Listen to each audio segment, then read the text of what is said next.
Cantània ja ha començat el seu recorregut pel Vallès Oriental. 65 escoles de 30 municipis de la comarca passaran pel Teatre Auditori de Granollers per interpretar la Balada del Retorn, un projecte musical i també educatiu que aquest any celebra el seu 10è aniversari a la capital vallesana. Nens, nervis, assajos, instruments, música, cançons, públic... Aquest és el còctel de sentiments, situacions i coses que es viuen pocs minuts abans d'estrenar la primera de les representacions del projecte Catània d'enguany. Es tracta d'un esdeveniment musical i educatiu que organitza la Fundació Privada Cultural de Granollers i en el que participen 65 escoles de la comarca, amb un total de 2.600 nens. A les aules, en els cursos que hi participen. En aquestes formacions treballa tant, evidentment, el text de la cantata i la música, com també els moviments escènics, perquè en algun moment els nens es mouen una mica, fan alguna coreografia petita, alguna cosa així, i també en les formacions voluntàries s'aprofundeixen en temes de direcció coral, etc. Aquest cap de setmana ja s'han realitzat 2 dels 9 concerts que es faran i el Teatre Auditori de Granollers ha estat ple de pares i mares. Una situació que els alumnes esperaven des de feia molt de temps. I és que tenir l'oportunitat de cantar en un escenari com aquest i davant d'un públic tan nombrós no ho pot viure tothom.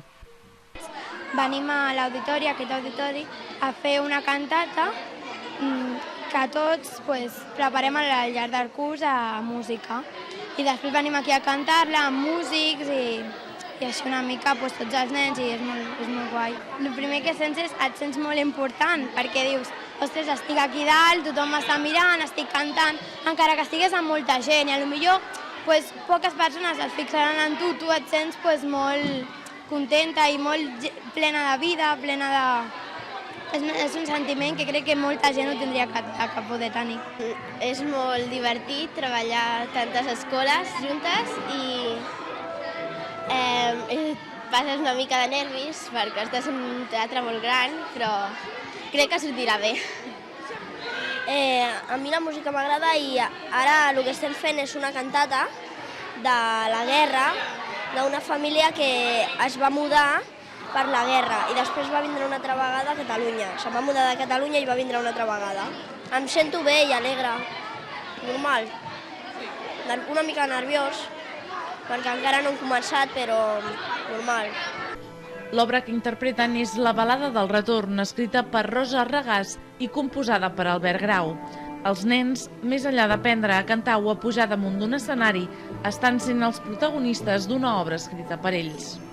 És la història del compositor, és la història d'Albert Grau, una persona que es va haver d'exiliar per la Guerra Civil quan era petit, es va criar a Venezuela i ha estat tot aquest temps a Venezuela. I una mica la Cantània d'enguany explica tota aquesta gent, ho centra amb l'exili de la Guerra Civil espanyola, però en el fons parla de tots, d'aquesta gent que s'ha d'exiliar per motius no volguts i com viu ell el fet de pertànyer a dues cultures. Hi ha una de les cançons, l'última, que diu soc català i soc veneçolà, doncs com viu tot això.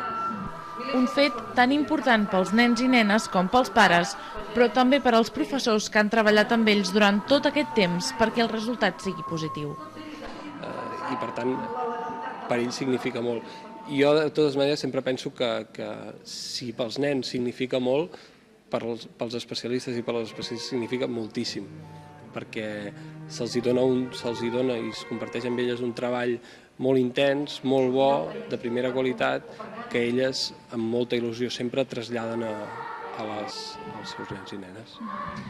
Les properes actuacions seran els dies 11 a 2:15 del vespre i 12 i 13 de juny a les 12 del migdia i a les 7 de la tarda.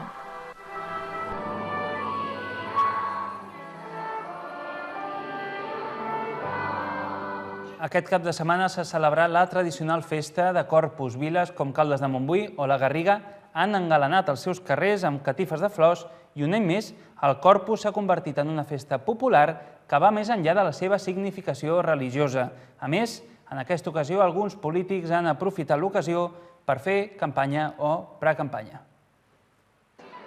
La consellera de Justícia de la Generalitat, Montserrat Tura, ha aprofitat la festivitat del Corpus per fer un acte social de precampanya.